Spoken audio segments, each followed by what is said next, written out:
Guys, welcome to our channel, that is Decode Biology, and today we are going to read for the chapter Cell the Unit of Life.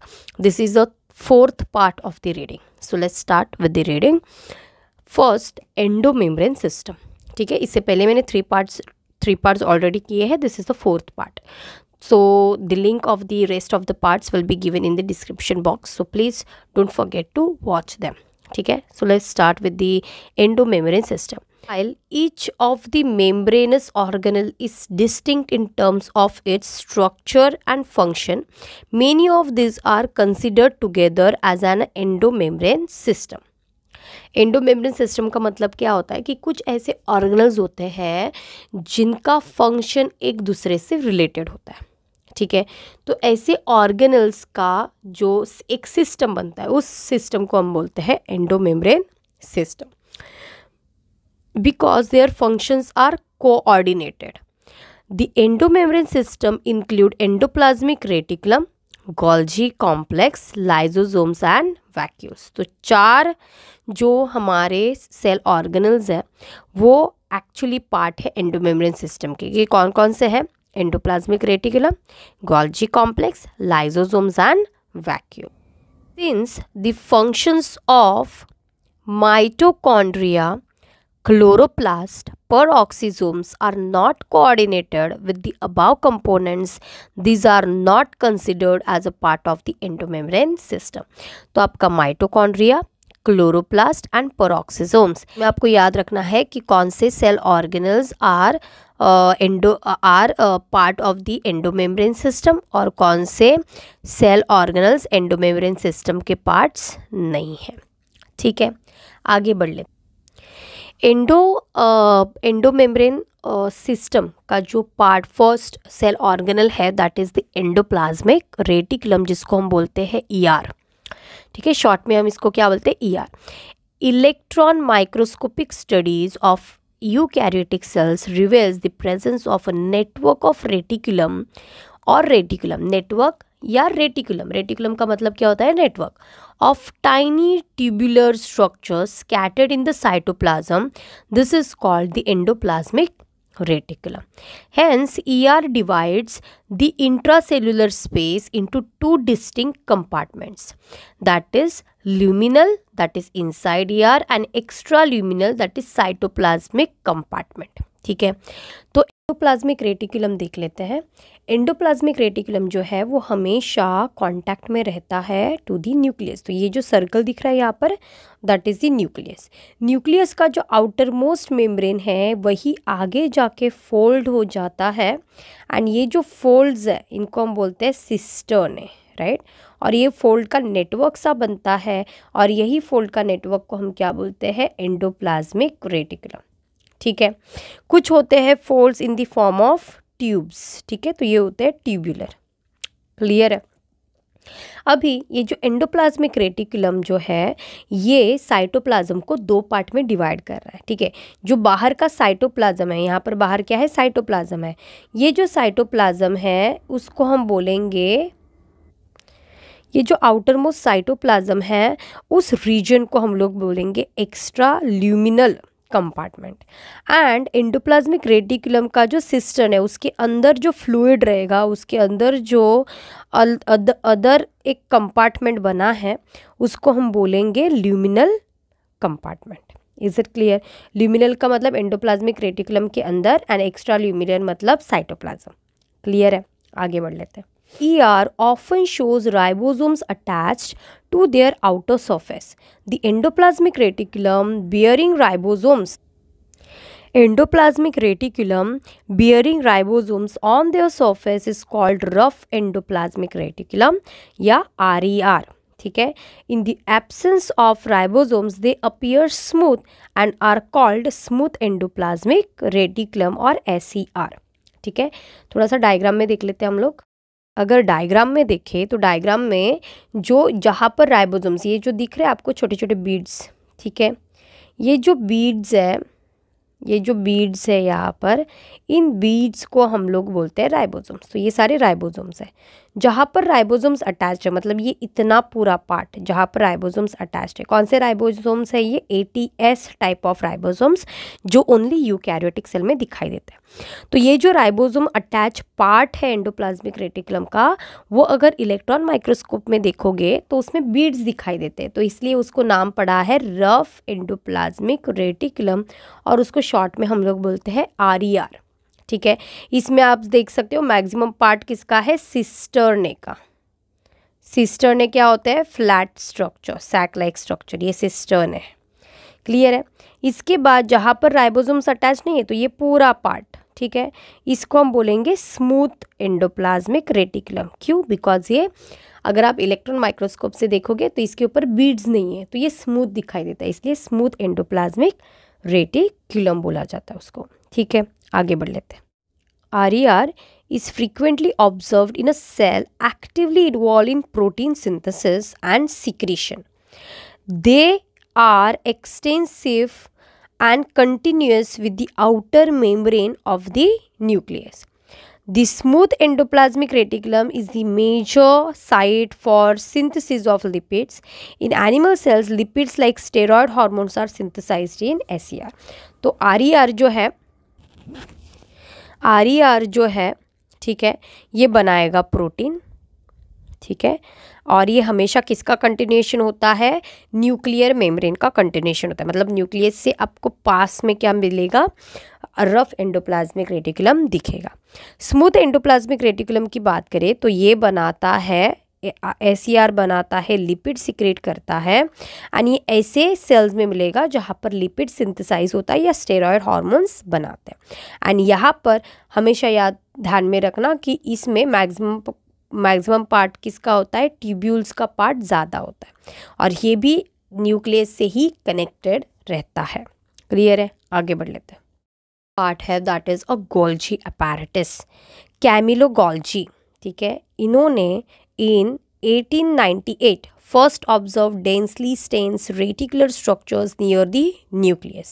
These were later named Golgi bodies after him. तो उनके नाम के ऊपर उनको हम लोगों ने Golgi bodies ऐसे नाम रखा। They consist of many flat disc shaped sacs or cisternae of 0.5 micrometer to 1 micrometer in diameter. ठीक है, तो cisternae का ये उन्होंने डायमेंशन दिया है 0.5 माइक्रोमीटर टू 1 माइक्रोमीटर डायमीटर के ये सिस्टर्ने होते हैं। These are stacked parallel to each other. Stacked मतलब एक के ऊपर एक, ऐसे पैरेलल। देखो यहाँ पर एक के ऊपर एक क्या है? ये सिस्टर्ने अटैच्ड है। Varied number of cisternae are present in Golgi complex. Varied मतलब कितने भी नंबर्स में ये सिस्टर्ने प्रेजेंट हो सकते हैं गोल्जी कॉम्प्लेक्स में। The Golgi cisternae are concentrically arranged near the nucleus with distinct convex cis or the forming face. ठीक है, ये कॉन्सेंट्रिकली का मतलब क्या होता है? ऐसे सर्कल्स जिसका सेंटर सेम है, तो कॉन्सेंट्रिकल सर्कल्स याद है। ठीक है, तो वैसे ये जो पैरेलली अटैच्ड है वो कुछ इस तरह से कॉन्सेंट्रिकली है, मतलब उनका जो है एक ही साइड पे वो क्या होते हैं? अरेंज्ड होते हैं। ठीक है, एंड कॉन्वेक्स जो है, इसका जो कॉन्वेक्स सरफेस है, ठीक है, कॉन्केव एंड कॉन्वेक्स, ये वाला पार्ट क्या आएगा? कॉन्वेक्स। तो कॉन्वेक्स जो सरफेस है इसको हम बोलेंगे सीस फेस। क्या बोलेंगे इसको? हम सीस फेस बोलेंगे, या इसको ही हम बोलते हैं फॉर्मिंग फेस। ठीक है, आगे बढ़ का जो कॉन्केव फेज होता है, ठीक है, हमने क्या बोला? सिस्टर्ने का ये वाला फेस क्या है? कॉन्वेक्स, जिसको हम बोल रहे थे सीस फेस या फॉर्मिंग फेस। ये वाला जो फेस है इसको हम बोलेंगे कॉनकेव फेस।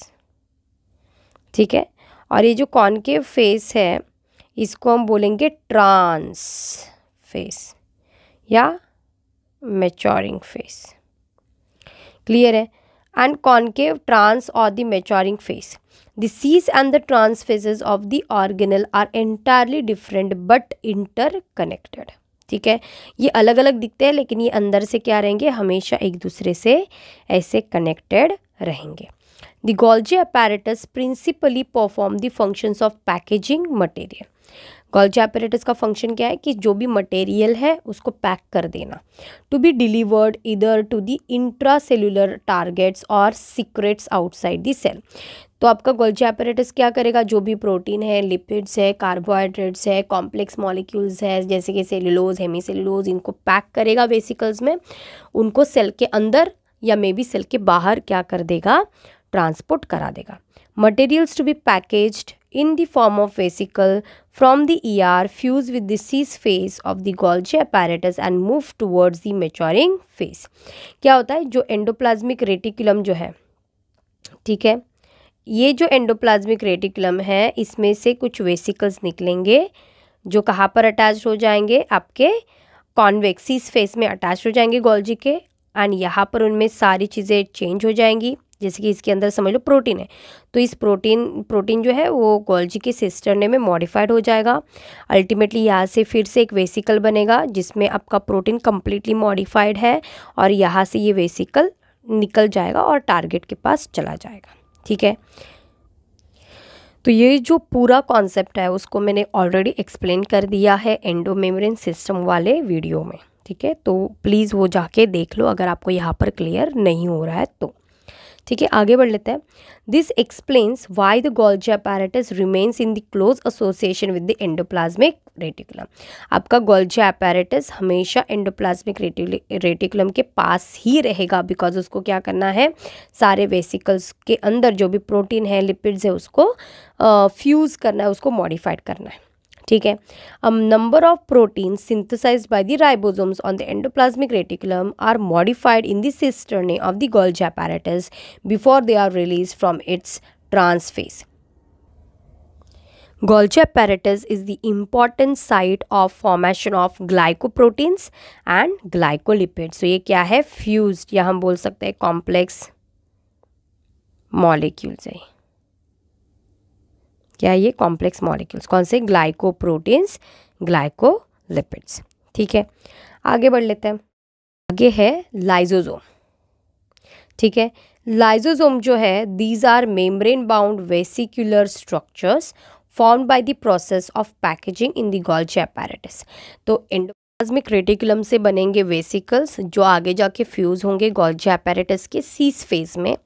ठीक है, और इस तरह से आपका गोल्जी apparatus बनेगा। गोल्जी apparatus के ट्रांसफेस में फिर से ये वेसिकल्स जो है वो मॉडिफाइड प्रोटीन, लिपिड्स या किसी भी मॉलिक्यूल को पैक करेंगे, वहाँ से निकलेंगे, और यही जो वेसिकल्स है वो आगे जाके क्या बनते हैं, लाइजोसोम्स बनते हैं। अगर आपको ये पर्टिकुलर पार्ट नहीं समझ में आ रहा है तो प्लीज़ जाके एंडोमेम्ब्रेन सिस्टम का जो वीडियो है वो जाके देख लेना। ठीक है, उसका लिंक मैं डिस्क्रिप्शन बॉक्स में दे दूंगी, तो please go and watch that particular video. ठीक है, आगे बढ़ लेते हैं। Lysosomes, these are membrane bound vesicular structure form by the process of packaging in the Golgi apparatus। तो गोल्जी apparatus से ही क्या बनेगा, लाइजोसोम बनेगा। The isolated lysosomal vesicles have been found to be very rich in almost all types of hydrolytic enzymes. Hydrolysis, तो hydrolysis है क्या, lipases, proteases, carbohydratases and nucleases. Optimally active at the active pH. ये सारे कब active होते हैं, acidic pH में active होते हैं। These enzymes are capable of digesting carbohydrates, proteins, lipids and nucleic acid. और ये जो सारे एंजाइम्स हैं ये सेल को protein, lipid, carbohydrate, nucleic acid digest करने में हेल्प करते हैं। ठीक है, वन है vacuole. The vacuole is the membrane bound space found in the cytoplasm. It contains water, sap का मतलब होता है minerals, excretory product and other material not useful for the cell.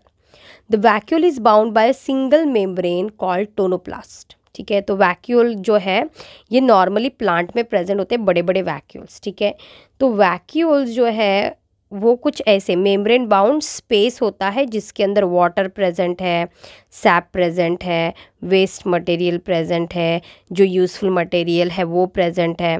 ठीक है, एंड उसका जो मेम्ब्रेन है ये सिंगल मेम्ब्रेन होता है, डबल मेम्ब्रेन नहीं है, सिंगल मेम्ब्रेन है, उसको हम बोलते हैं टोनो टोनोप्लास्ट, उसको हम क्या बोलेंगे, टोनोप्लास्ट बोलेंगे। In plant cells the vacuoles can occupy up to 90% of the volume of the cell. तो पूरा सेल का जो 90% जगह है वो कौन लेता है, वैक्यूल लेता है, और बाकी का जो साइड वाला जो 10% जगह बचती है वहाँ पर साइटोप्लाज्म और अदर सेल ऑर्गेनल्स आएंगे, जैसे endoplasmic reticulum, Golgi apparatus, nucleus and all. ठीक है। In plants the tonoplast facilitate the transport of numbers of ions and other material against concentration gradients into the vacuole। ठीक है, अगर water का concentration यहाँ पर कम है एंड वाटर का कॉन्सेंट्रेशन वैक्यूल में ज़्यादा है, स्टिल वैक्यूल का जो टोनोप्लास्ट है वो वाटर को क्या करेगा, अगेंस्ट कॉन्सेंट्रेशन ग्रेडियंट ट्रांसपोर्ट करेगा। Hence, their concentration is significantly higher in the vacuole than in the cytoplasm। मतलब वाटर का कॉन्सेंट्रेशन साइटोप्लाज्म से ज़्यादा कहाँ पर रहेगा, उसके वैक्यूल में रहेगा। In amoeba, the contractile vacuole is important for osmoregulation and excretion। ठीक है, ऑस्मोरेगुलेशन का मतलब क्या होता है, सॉल्ट एंड वाटर का बैलेंस, एंड एक्सक्रीशन मतलब एक्सक्रीट आउट करना जो भी वेस्ट मटेरियल उसमें। तो कॉन्ट्रैक्टाइल वैक्यूल अमीबा में इस काम का होता है, किसका, ऑस्मोरेगुलेशन करता है एंड एक्सक्रीशन करता है। In many cells as in protist, food vacuoles are formed by the engulfing the food particles. ठीक है, तो कोई भी अगर प्रोटिस्टा हो तो अगर उसने क्या किया, ये आउटर मोस्ट फूड पार्टिकल को एनगल्फ कर लिया तो इसके अंदर क्या बनेगा, एक फूड वैक्यूल बनेगा। क्लियर है? Okay, that's it for today.